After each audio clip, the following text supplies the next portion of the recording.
De lui du million de personnes désormais atteintes par le Covid-19. Chérie, ça va? Oui, ça va, chérie.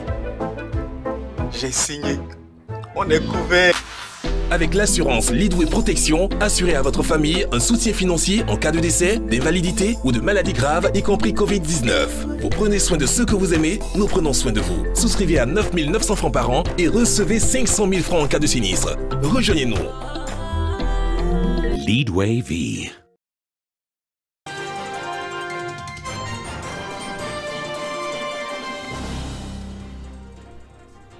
Mesdames et messieurs, bonsoir. Merci d'avoir choisi RTI 1. Voici les grands titres de ce 20h. Le Conseil national de sécurité s'est réuni ce jeudi sous la présidence du chef de l'État, Alassane Ouattara. La situation sécuritaire et sanitaire était au cœur de la rencontre.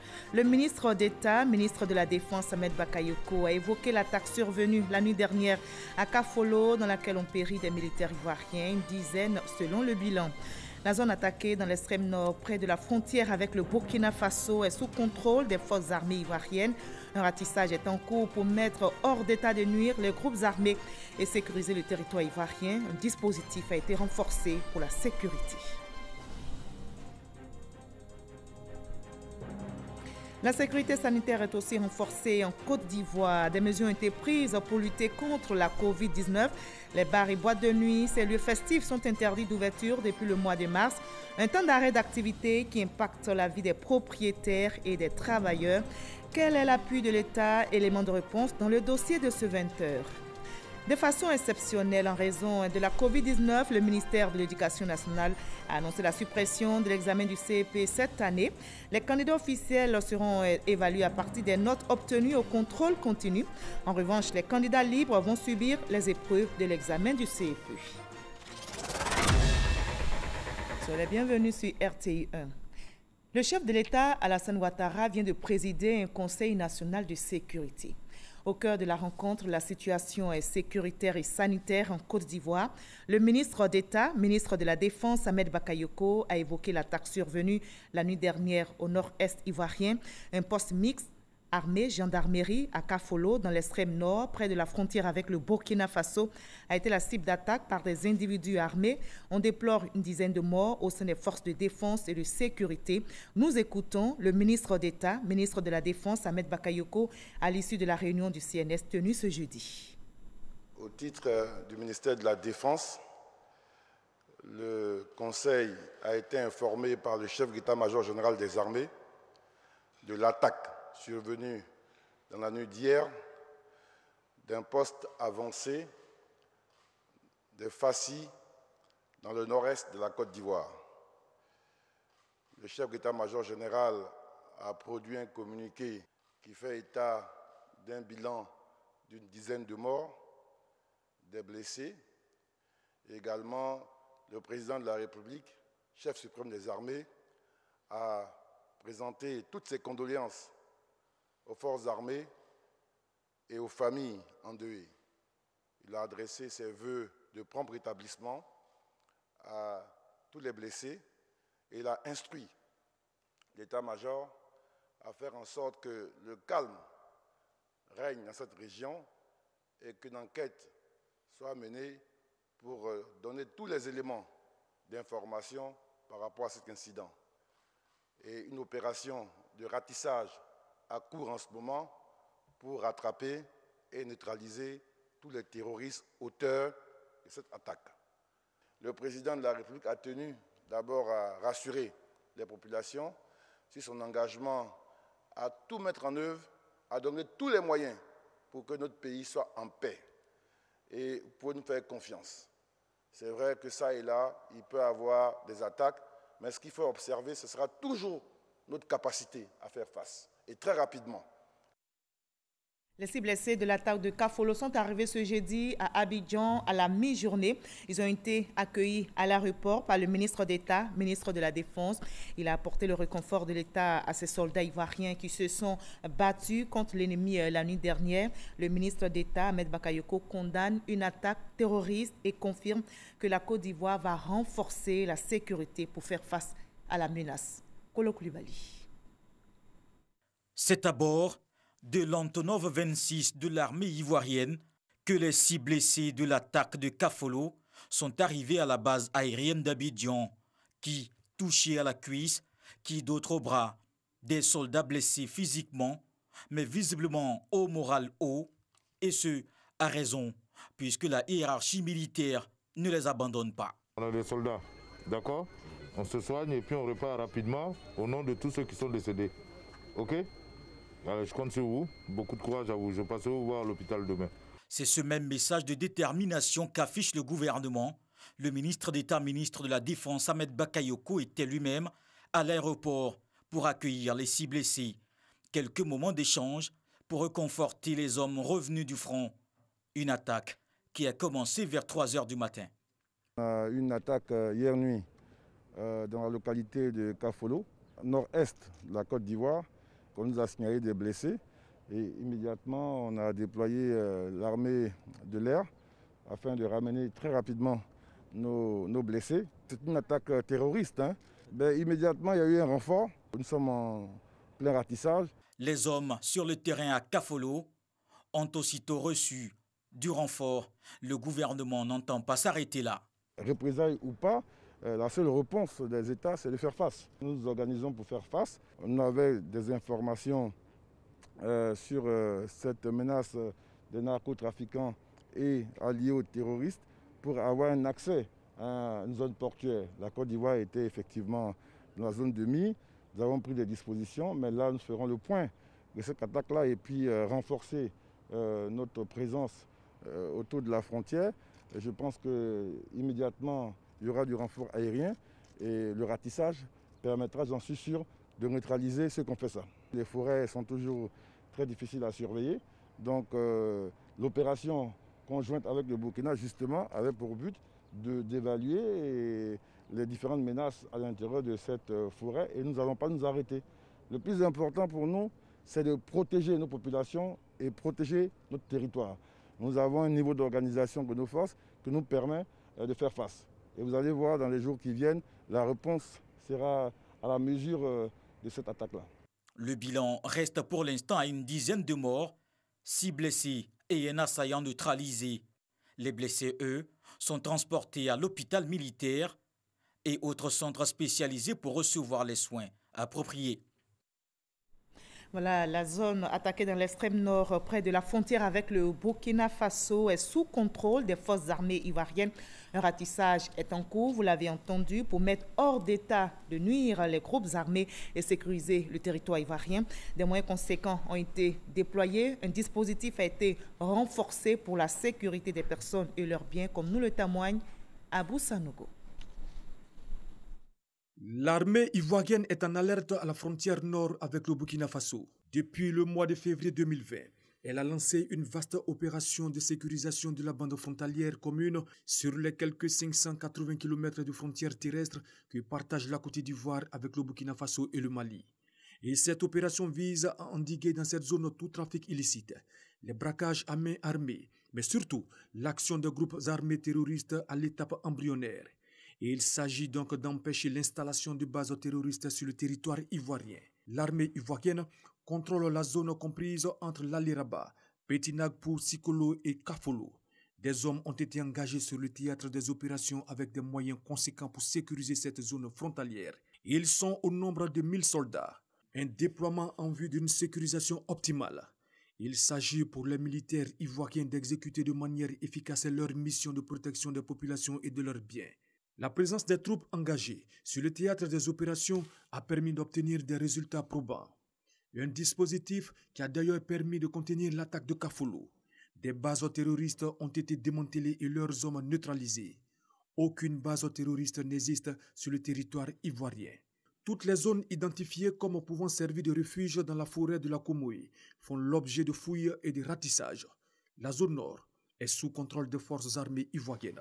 D'ailleurs, le chef d'état-major général des armées, le général de corps d'armée Lassina Doumbia, lors de sa visite à ces hommes le 22 avril dernier, affirmait: Nous estimons qu'aucun État ne devrait laisser une quelconque partie de son territoire être utilisée pour s'organiser, pour préparer et mener des attaques terroristes en territoire voisin ou s'y réfugier après avoir commis de tels forfaits. C'est une question qui relève de la morale. Cette zone pourra être stabilisée de façon durable. Pour renforcer son combat contre ces fléaux, une académie internationale de lutte contre les terroristes va bientôt ouvrir ses portes à Jacquesville. Et cette académie est un puissant moyen pour réformer les troupes ivoiriennes et étrangères lors d'une situation de crise. Elle permettra d'anticiper, voire neutraliser d'autres attaques terroristes sur l'ensemble du territoire et même au-delà. Pour l'attaque du poste mixte armée-gendarmerie à Kafolo dans la sous-préfecture de Sikolo, au nord-est de la Côte d'Ivoire, les enquêtes sont en cours pour déterminer la nature, les circonstances et le bilan définitif. La Côte d'Ivoire est aussi au front sanitaire. Le pays engagé dans le combat contre le coronavirus mise sur la sensibilisation.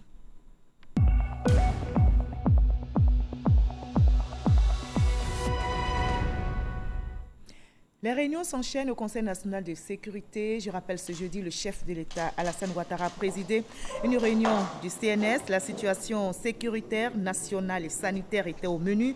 Le CNS a fait l'évaluation du plan de riposte contre la Covid-19. Des décisions ont été prises, notamment le maintien de l'isolement du Grand Abidjan, renforçant le contrôle aux entrées et sorties.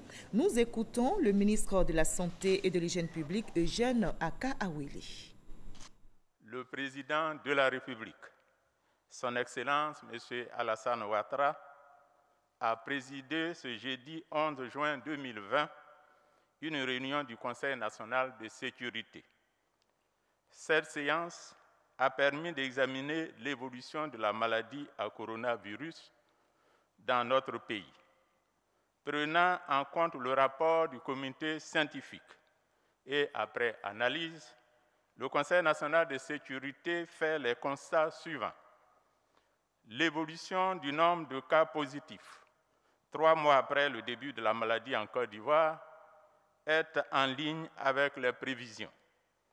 La hausse enregistrée depuis le début du mois de juin 2020 est en lien avec la stratégie de dépistage ciblé et une non-application des mesures barrières par les populations. Le taux de létalité est maîtrisé à environ 1% contre une prévision de 5%. Et le nombre de cas sévères s'élève à moins de 100 contre 800 projetés. Le retour des élèves, enseignants et personnels d'encadrement à l'intérieur du pays, avec la réouverture de l'école, n'a pas modifié l'épicentre de la pandémie qui reste à Abidjan, avec 95% des cas. Le système sanitaire a été doté de moyens supplémentaires pour prendre en charge les cas de maladies nécessitant des hospitalisations, notamment en soins intensifs, le taux d'occupation des lits d'hospitalisation étant en moyenne inférieur à 30%. Le port du masque et le respect de la distance sociale deviennent plus que jamais impératifs pour briser la chaîne de contamination. Le Conseil national de sécurité prend acte de la volonté du comité scientifique de poursuivre les analyses sur les caractéristiques de la pandémie pendant encore une période de 2 semaines. Le Conseil note la nécessité de renforcer la capacité de diagnostic et de prise en charge de la maladie à l'intérieur du pays au regard de la forte probabilité d'une durée plus longue de la pandémie. Enfin, le Conseil se félicite de l'engagement citoyen du corps médical, des forces de défense et de sécurité et de tous les acteurs engagés dans la mise en œuvre du plan de riposte sanitaire. Tenant compte de la situation et après avis du comité scientifique, le Conseil national de sécurité décide, et ce jusqu'au mardi 30 juin 2020, du maintien de l'état d'urgence, du maintien de la fermeture des frontières terrestres, aériennes et maritimes, du maintien de la fermeture des bars, boîtes de nuit, cinémas et lieux de spectacle, du maintien de l'isolement du Grand Abidjan en renforçant le contrôle aux entrées-sorties et en sanctionnant les cas de violation, du maintien de l'interdiction des rassemblements de population au-delà de 200 personnes pour l'intérieur du pays, du maintien de l'interdiction des rassemblements de population à Abidjan, dont le maximum autorisé est dorénavant réduit de 200 à 50 personnes, du suivi sanitaire systématique de toute personne venant de l'extérieur du pays. Le Conseil national de sécurité a également décidé de la réquisition de capacités d'hébergement additionnelles dans le Grand Abidjan en vue de l'isolement des patients souffrant de formes asymptomatiques ou légères, de l'installation de capacités de prise en charge de formes légères, sévères et des cas contacts à l'intérieur du pays, prioritairement dans les villes de Bouaké, Korogo, Abangourou, San Pedro, Man et Daloa avant la fin du mois de juin 2020, du renforcement du contrôle de l'obligation du port de masque, notamment par la sensibilisation communautaire et la répression en raison de la non-application par la majorité des mesures barrières et la distanciation sociale. Le Conseil national de sécurité appelle à l'implication de tous, notamment les élus, les chefs traditionnels et les chefs de communauté à la sensibilisation au respect des mesures barrières. Voilà, restons prudents. Le coronavirus est toujours menaçant. Le virus continue de circuler. En témoignent les chiffres qui viennent d'être dévoilés par le ministère de la Santé. Ce jeudi, on dénombre en Côte d'Ivoire 223 nouveaux cas et 38 nouvelles guérisons, 0 décès. Nous y reviendrons dans nos prochains journaux. Continuons donc de respecter les gestes barrières pour stopper ce virus qui touche plusieurs pays. Ce 11 juin, on dénombre en Afrique, notamment au Ghana, 10 358 cas confirmés, 48 décès. Au Burkina Faso, 892 cas confirmés, 53 décès. Au Mali, 1722 cas confirmés, 97 décès. En Guinée, 4258 cas confirmés, 23 décès. Au Libéria, 410 cas confirmés, 31 décès. Et dans le monde, on dénombre ce jour 7 543 597 cas confirmés, 3 823 427 guérisons et enfin 421 510 décès. En RD Congo, le docteur et prix Nobel Denis Mukwege, chargé de la riposte contre le coronavirus, a démissionné. Il avait été nommé le 30 mars dernier par le gouverneur de la province du Sud Kivu comme vice-président de la commission multisectorielle de la lutte contre la COVID-19. Il dénonce les faiblesses organisationnelles entre les différentes équipes. Pour lui, le délai requis de plus de 2 semaines pour recevoir les résultats des prélèvements envoyés à Kinshasa a constitué un handicap majeur pour sa stratégie basée sur tester, identifier, isoler et traiter. Pour barrer la route au coronavirus en Côte d'Ivoire, on continue de sensibiliser sur les gestes barrières au point de presse du gouvernement. Aujourd'hui, le tableau sanitaire et sécuritaire du pays a été présenté, tout comme hier d'ailleurs. Plus de 4000 cas de personnes infectées. Le ministère de la Sécurité suspend toute animation dans les restaurants maquis. Gabriel Zani. 3 mois après l'apparition du premier cas de coronavirus, la Côte d'Ivoire a passé le cap des 4000 cas positifs le mercredi 10 juin. Depuis des semaines, de Cocody à Makori, d'autres grands foyers du virus se sont développés à Bobo, Yopougon et Koumassi. Et dans les quartiers de ces communes, la COVID-19 circule au sein des familles où la distanciation physique et le port du masque sont difficiles à respecter. Le virus continue activement de circuler, surtout au niveau communautaire. Il y a une inobservance ou mise en œuvre insuffisante, le plus souvent des mesures sécuritaires et sanitaires. En particulier les mesures barrières, pourtant seules capables, dans le contexte actuel, de nous prémunir contre l'infection par le coronavirus. De 20 à 30 cas positifs, le pays enregistre ces derniers jours plus de 100 cas sur des échantillons d'au moins 600 personnes. Et même si l'intérieur du pays est encore faiblement impacté, le bilan risque de s'alourdir. Malgré la faible létalité, les pertes sont lourdes et concernent pour la plupart des piliers de familles ou de communautés ou des jeunes en pleine activité, dont les conséquences sociales pour les familles sont incalculables. Je le répète, la pandémie n'est pas encore finie. Malgré la reprise de la normalité du coût de la vie. Inverser la tendance actuelle, c'est le défi de la stratégie de riposte qui est dépister, isoler, tracer et traiter les malades. Mais l'adhésion des populations aux mesures barrières est primordiale pour le succès de la lutte contre le coronavirus. 2 questions sujets de désordre, voire d'indiscipline nous intéressent, notamment l'attitude de certains compatriotes dans les lieux publics, spécifiquement ce jour dans les restaurants et maquis où ils méprisent toutes les règles sécuritaires et sanitaires en vigueur. Pour ce qui est des maquis et restaurants, il est impératif d'indiquer la suspension de toute animation, promotion des produits, source de débordements massifs aux 10 endroits. En deuxième point, les voyages et convois clandestins dont les organisateurs et usagers font quotidiennement l'objet d'interpellations et de refoulements à nos postes de sortie et d'accès au Grand Abidjan. Plus de 8000 voyageurs clandestins sont interpellés et refoulés dans leur zone d'origine depuis le reconfinement du Grand Abidjan. Voilà, la sécurité sanitaire se renforce dans notre pays. Vous le savez, des mesures ont été prises pour lutter contre la COVID-19. Les bars et boîtes de nuit, ces lieux festifs sont interdits d'ouverture depuis le mois de mars. Un temps d'arrêt d'activité qui n'est pas sans conséquences pour les propriétaires et les travailleurs de ces bars et boîtes de nuit. Mais comment vivent-ils? Quel est l'appui de l'État?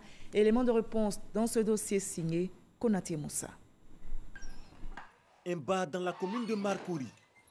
C'est jour de rendez-vous pour Anissi et quelques employés de son établissement. Cette rencontre hebdomadaire est initiée juste pour l'entretien du matériel. Je suis venu faire l'entretien des appareils. De temps en temps, on vient juste pour essuyer un peu, enlever la poussière. Cela fait bientôt 3 mois que les bars et boîtes de nuit sont interdits d'ouverture. Une mesure sécuritaire et sanitaire dans le cadre de la lutte contre la maladie à coronavirus. Anissé comprend la mesure, mais commence à trouver le temps long. On pensait que réellement on devait avoir l'ouverture bientôt, mais hélas, ça n'a pas été fait. Nous venons ici avec le gérant pour voir les factures impayées, parce qu'actuellement nous avons 2 mois de loyer impayés. Nous sommes en train de rentrer en contact avec le propriétaire pour qu'elle puisse nous aider à ce que nous puissions carrément sortir là pour que nous puissions régler ça. Les bars et boîtes de nuit fermées, la décision est respectée pour la plupart. Mais comment gérer son quotidien? Pour les employés, une épineuse interrogation. Voici des personnes, on paye au jour le jour. Il y a problème, c'est-à-dire qu'il y a un blocage. On ne peut plus fonctionner. Celui qui est payé par jour, comment il peut s'en sortir au quotidien? Voilà le problème. Nous, les acteurs de la nuit, nous sommes les plus touchés. Parce que les autres secteurs d'activité travaillent. Mais nous, jusqu'à présent, les bars et les discothèques ne sont pas encore ouverts. À Yopougon, autre commune du district d'Abidjan, nous rencontrons Hervé. Il est disque jockey dans une boîte de nuit à la rue Princesse. Depuis l'arrêt de son travail dû à la crise sanitaire, il passait ses journées avec son collègue. Quand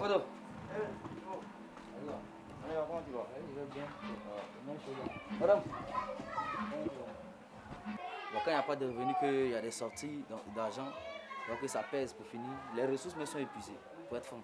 C'est vrai qu'on n'accuse personne, mais c'est pas facile en tout cas. C'est pas facile. D'un bar à un autre, la situation des employés est gérée différemment. Joachim est propriétaire de cet établissement. Son bar toujours fermé, mais un effort est fait en faveur des travailleurs. Le 21 mars, comme tout le monde, nous avons appris qu'il fallait fermer les bars. Donc on s'est conformé aux décisions du gouvernement. Évidemment, quand on ne travaille pas, vous savez ce que c'est. Nous avons pris bien soin de payer le personnel pour le mois de mars, puisqu'on était déjà à la fin du mois. Nous avons fait l'effort de payer la moitié des salaires fin avril et nous nous apprêtons aussi à payer les salaires fin mai. Comme tous les secteurs d'activité, la pandémie de Covid-19 frappe de plein fouet les bars et boîtes de nuit. Le plan de riposte adopté par l'État de Côte d'Ivoire prévoit un soutien aux petites et moyennes entreprises impactées par la crise sanitaire. Les bars et boîtes de nuit en sont également des bénéficiaires. Les bars sont concernés si effectivement ils sont légalement constitués, s'ils ont un chiffre d'affaires inférieur à 1 milliard de francs CFA. Par ailleurs, je voudrais également indiquer que pour les acteurs qui sont dans ce secteur, le maquis et bar, mais qui effectivement ne sont pas suffisamment constitués, peuvent postuler pour le fonds d'appui aux acteurs du secteur informel. Nous invitons tous les propriétaires de maquis et bar qui remplissent les conditions à s'inscrire sur le site internet fspme.agencecote-d'ivoire-pme.ci pour effectivement soumissionner pour les différents fonds. Les propriétaires et employés de ces lieux festifs ne sont donc pas oubliés. La tutelle mesure l'ampleur des difficultés. Les boîtes de nuit qui jusque-là restent fermées avec l'ensemble des bars sont en relation avec nous et à l'issue des réunions que nous avons eues, nous constatons qu'aujourd'hui les pertes se chiffrent entre 18 et 20 milliards sur la période concernée. Et aujourd'hui, c'est un peu plus de 10 000 personnes qui sont touchées par le chômage. Nous sommes en contact avec eux. Nous avons eu des réunions qui permettent de faire des avancées, de faire des propositions concrètes, des propositions partagées avec des avis qui sont émis de part et d'autre. Et à la fin, nous voulons une démarche consensuelle à l'effet de les aider du mieux que nous pouvons avec l'aide de l'État, des aides déjà établies et pour celles qui ne sont pas établies, envisager, si possible, des mesures appropriées pouvant aider à la relance de ce secteur qui est important. Les bars et boîtes de nuit doivent demeurer fermés jusqu'à nouvel ordre. Les acteurs sont donc invités à se conformer à cette décision. Vivement que cette pandémie puisse finir pour le bonheur de tous. Bars et boîtes de nuit en attendant le retour de la symphonie, c'était un sujet réalisé pour vous par Konaté Moussa. En cette pandémie, heureusement, la solidarité envers le Centre national de transfusion sanguine s'accentue. Le CNTS nous invite à donner de notre sang pour sauver des vies. L'appel a été entendu par la grande chancellerie. Tout le personnel ainsi que leurs familles viennent au secours de la banque de sang en cette période de crise sanitaire. L'institution démontre ainsi sa citoyenneté, un exemple à suivre donc. De façon exceptionnelle en raison de la COVID-19, le ministère de l'Éducation nationale a annoncé la suppression de l'examen du CEP cette année. Les candidats officiels seront évalués à partir des notes obtenues au contrôle continu. En revanche, les candidats libres vont subir les épreuves de l'examen du CEP 2020. Abdoulaye Koné. Kandia Camara l'avait annoncé il y a une semaine. Pour être admis en classe de 6e, les candidats officiels du CEPE seront évalués à partir des notes obtenues au contrôle continu. Mais la mesure n'était pas assez explicite et cohérente pour les candidats libres. Sur instruction du ministre de l'Éducation nationale, de l'enseignement technique et de la formation professionnelle, Mme Kandia Camara, et dans un souci d'équité, les candidats libres au nombre de 6 596 répartis dans les inspections d'enseignement primaire et préscolaire des 41 directions régionales de l'éducation nationale du pays vont subir les épreuves de l'examen du CEP 2020 simultanément à l'examen blanc numéro 2 des candidats officiels. La direction des examens et concours rappelle que les sujets de cette évaluation à venir seront du même format que ceux des examens de fin d'année.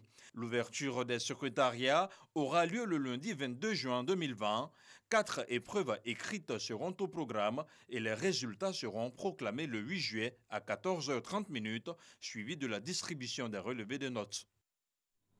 Enfants, ils donnent l'exemple en s'impliquant dans la lutte contre la COVID-19. Les lauréats de la télé-réalité 1 à 12 chantent pour lutter contre la propagation du coronavirus, sensibilisés par la chanson. Et c'est le but du collectif 1 à 12. Mais qui sont ces enfants, ces anges engagés dans la COVID-19? Nous en reparlerons dans nos prochains journaux. La politique générale du gouvernement pour la promotion des PME, bilan et perspectives. C'est le thème du grand oral du ministre de la promotion des PME, Félix Anoblé, devant les sénateurs à Yamoussoukro. Une séance d'information pour répondre aux préoccupations des populations. On en sait plus avec Kader Sogodogo depuis Yamoussoukro.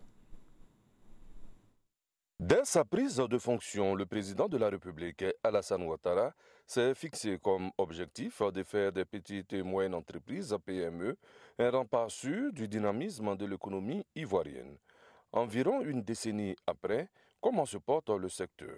Le Sénat veut en savoir davantage, surtout en cette période de la Covid-19.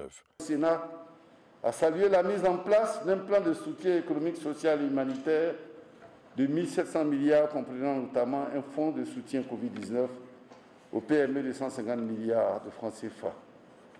150 milliards, est-ce suffisant? Monsieur le ministre, nous nous posons la question de savoir quels sont les critères que doivent remplir les PME pour bénéficier d'un financement provenant de ce fonds. Quelles sont les garanties pour une gestion transparente de ces fonds? Quelles sont les mesures prises pour accompagner durablement les PME en proie aux effets de la crise sanitaire actuelle? C'est à toutes ces interrogations que les sénateurs voudraient avoir des réponses. Monsieur le ministre, le Sénat, en tant qu'institution de représentation nationale, est bien conscient des efforts consentis par le gouvernement en vue non seulement de promouvoir les PME, mais également d'alléger les effets pervers de la crise sanitaire sur les PME et sur l'activité économique de notre pays.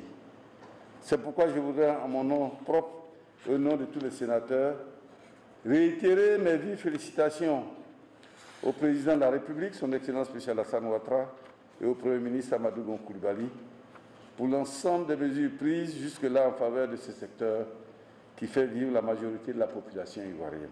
Pour la présentation, Félix Anoblé, ministre de la promotion des PME. 60 000 PME formelles, plus de 150 000 entreprises informelles, plus de 20% du PIB, 12% de l'investissement national, 23% de la population active, les PME font leur petit bonhomme de chemin sous la houlette du gouvernement. Le gouvernement s'est engagé à mettre en place une politique ambitieuse de promotion et de développement des petites et moyennes entreprises. Cette politique s'inscrit dans la droite ligne des décisions prises par le président de la République, son Excellence M. Alassane Ouattara, soutenue et mise en œuvre par le Premier ministre Amadou Gon Coulibaly, chef du gouvernement. Au lendemain de la crise post-électorale, repose sur sa vision de disposer d'un tissu dense de PME productives et compétitives. Elle est également conforme à la politique régionale de promotion et de financement des PME initiée par l'UEMOA. La dite politique traduit notre ferme ambition de positionner effectivement la promotion et le développement des petites et moyennes entreprises comme une priorité nationale. Pour accompagner les PME, l'État a créé plusieurs mécanismes de financement. Un volet important, la Covid-19, 150 milliards de francs CFA de l'État. Les conditions d'accès à ce financement sont connues. Il s'agit donc d'être une entreprise légalement constituée, produire les états financiers donc, passés et prévisionnels, produire les déclarations donc CNPS, produire un plan de continuité de l'entreprise. Quelles sont les perspectives pour le secteur des PME? Nous sommes en train donc de mettre en œuvre l'ensemble des tests qui permettent de faire en sorte que d'ici, nous dirons fin 2021, la Côte d'Ivoire puisse dire véritablement qu'elle est un pays soutenu par ses PME. Parce que nous considérons que 12 à 18% de participation au niveau donc, du PIB, c'est faible pour les possibilités qui existent. Un programme est mis en place pour permettre de créer en Côte d'Ivoire de nombreuses entreprises manufacturières pour transformer les produits agricoles de la Côte d'Ivoire. Prochain invité devant le Sénat, Kandia Kamisoko Kamara, avec le ministre de l'Éducation nationale, de l'enseignement technique et de la formation professionnelle, il sera question de la qualité de l'enseignement dans nos écoles en cette période de coronavirus. Et nous poursuivons notre périple dans ce 20h. Je vous conduis sur l'axe Touba, Ouaninou, Ferentella, Ganwe, Gbelo, Soula. Cet axe va être bitumé, une promesse vieille de plus de 40 ans qui se réalise. Le ministre de l'Équipement et de l'Entretien routier, Amédée Kofi Kwaku, à la tête d'une délégation ministérielle, a lancé les travaux de bitumage de cet axe à la grande joie des populations du Bafing. Ève Bouy pour le reportage. Les travaux de bitumage de l'axe Touba, Ferentella, Ouaninou, Ganwe, Gbelo, Saoula sont lancés à Ouaninou. Par ses coups de pioche, le président Alassane Ouattara honore ainsi une vieille promesse. Depuis 1974, ça a été annoncé à Touba pour dire que Ouaninou a goudron par le premier président qui est à le Fouet. 1974. Le bitumage de cette voie permettra de désenclaver les localités impactées et ainsi booster le développement de la région du Bafing. Les gens ont coutume de dire que la route précède le développement et quand cette route est améliorée par le bitume, ça ne fait qu'apporter vraiment beaucoup de baume dans le cœur des populations. Cette voie-là va nous aider à rapprocher Touba de Ouaninou, à rapprocher Biancoumont de Ouaninou et faciliter la circulation des personnes et des biens. Les échanges avec la Guinée voisine seront aussi facilités. Le Bafing est donc en train d'embarquer dans le temps de l'émergence. Les acquis dans divers domaines sont visibles. Et cela grâce au président Alassane Ouattara. Les populations expriment donc leur reconnaissance. Quelle satisfaction, quel ravissement, quel bonheur. Les mots qui viennent à la bouche de la population ainsi qu'à la mienne, sont merci. Encore merci. Merci au président de la République. Merci au vice-président de la République. Merci au Premier ministre Amadou Koulibaly. Aujourd'hui, nous n'avons pas quelque chose à lui dire, sauf que merci, lui avec ses gouvernements. Et pour que ce rythme de développement soutenu se poursuive, le ministre de l'Équipement et de l'Entretien routier, représentant le Premier ministre Amadou Koulibaly, exhorte les populations à faire le bon choix. Si nous voulons que cette dynamique se poursuive, faisons le bon choix lors des prochaines élections.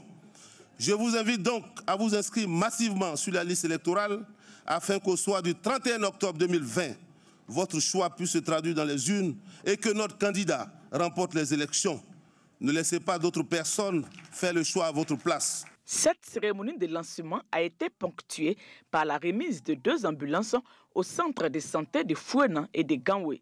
À noter que le projet de bitumage de l'axe Touba, Ferentella, Ouaninou, Ganwe, Gbelo, Saoula, long de 49 km, coûtera à l'État de Côte d'Ivoire près de 22 milliards de francs CFA et son délai d'exécution est de 20 mois.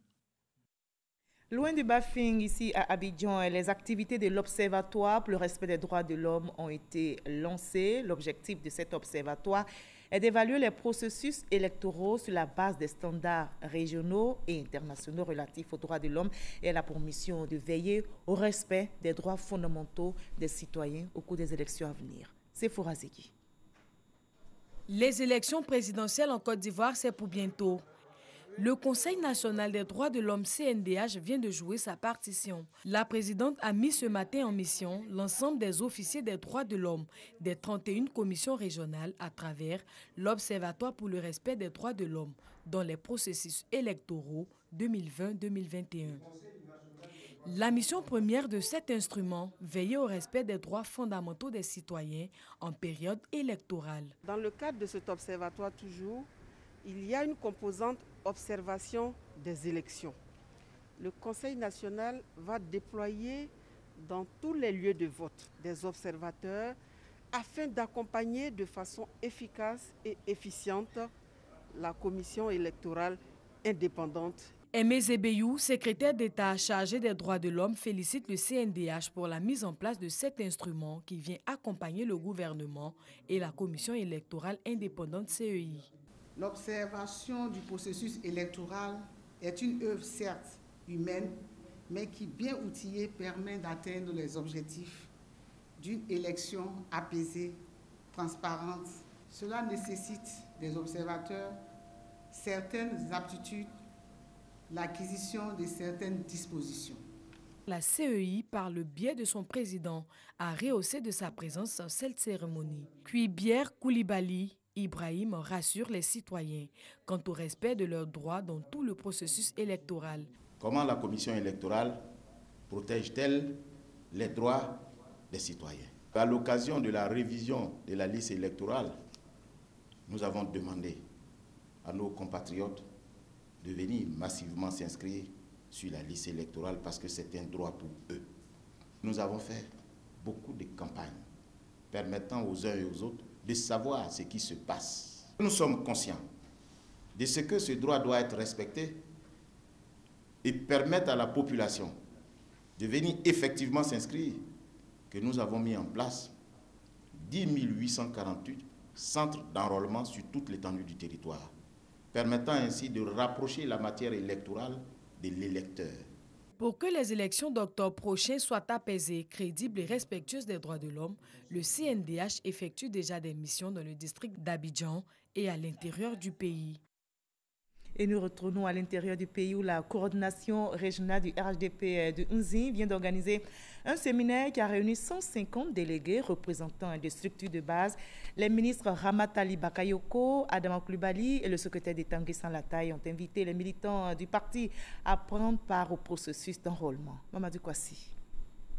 Ils sont 150 responsables de structures de base de la coordination régionale RHDP d'Unzi qui participent à ce séminaire de formation. Une formation de ces délégués sur les stratégies pour assurer la victoire du candidat du RHDP au soir du 31 octobre prochain. À ces responsables de base des 3 départements de la région d'Unzi, il faut ajouter les membres du bureau politique et ceux du conseil national de la région. Tous échangent sur le thème organisation et stratégie de mobilisation pour la victoire à l'élection présidentielle d'octobre 2020 dans la région d'Unzi. Tout le monde a compris les enjeux. Et ça tombe à point nommé, parce que c'est le moment même de s'organiser pour aller faire le recensement des électeurs, pour que tout le monde puisse figurer sur la liste électorale. Environ 58 000 nouveaux majeurs doivent être mobilisés dans la région d'Unzi pour assurer la victoire d'Amadou Koulibaly, candidat du RHDP pour la présidentielle de 2020. Nos CGL sont outillés pour réaliser l'objectif de faire enrôler les 58 000 électeurs flottants de notre région. Le plan d'action qui a été donc présenté se décline en 8 axes, 14 actions et 46 activités. L'objectif de ce plan d'action, c'est justement de faire en sorte que nous puissions travailler de façon concertée, de façon méthodique, en posant des activités qui rentrent dans le cadre justement de la mise en œuvre de ce plan-là. La coordination RHDP de la région d'Unzi se dit rassurée au terme de cette rencontre, car pour elle, les arguments existent pour convaincre davantage les populations. Qu'il s'agisse de l'approvisionnement en eau potable, la région d'Uzi était largement servie. Qu'il s'agisse de l'électrification, il ne reste plus qu'une dizaine de villages à électrifier. Et puis le reprofilage des routes est en cours. Donc je crois qu'il y a bien des raisons pour que le ZI accorde sa confiance au candidat que le RHDP a choisi. Ce séminaire de formation sera désormais organisé mensuellement jusqu'en octobre prochain. Mais avant, les délégués sont invités à investir le terrain pour faire participer massivement la population à l'opération d'enrôlement et d'inscription sur la liste électorale. On s'intéresse maintenant aux activités du Monasco RHDP. Le mouvement de soutien à la candidature unique au RHDP veut prendre une part active aux prochaines élections. Une rencontre de réflexion autour de la contribution du mouvement pour l'enrôlement des nouveaux électeurs vient d'être initiée, comme nous l'explique Franck Quadio. L'élection présidentielle, c'est dans 5 mois. Le rassemblement des oufouettistes pour la démocratie et la paix entend ratisser large et met en branle ses structures pour l'accompagnement à l'enrôlement des nouveaux électeurs. Et cela à juste titre selon le Monasco RHDP, le mouvement de soutien à la candidature unique au rassemblement des oufouettistes pour la démocratie et la paix, RHDP. Depuis plus de 2 ans, il y a d'autres 3 ans, il y a d'autres qui sont devenus des nouveaux majeurs. Donc c'est maintenant que le processus d'enrôlement se passe. Donc il faut les appeler pour aller se faire enrôler. Et il y a d'autres aussi qui n'ont pas de moyens. Donc il y a des personnes de bonne volonté qui arrivent à aider par solidarité pour faire les pièces. Une formation donc pour outiller les coordonnateurs régionaux. La formation, c'est de leur parler du processus d'enrôlement et d'aller vers cette jeunesse-là, pour expliquer comment ça se passe, parce qu'un citoyen doit pouvoir avoir une pièce d'identité. Un citoyen aussi doit pouvoir voter.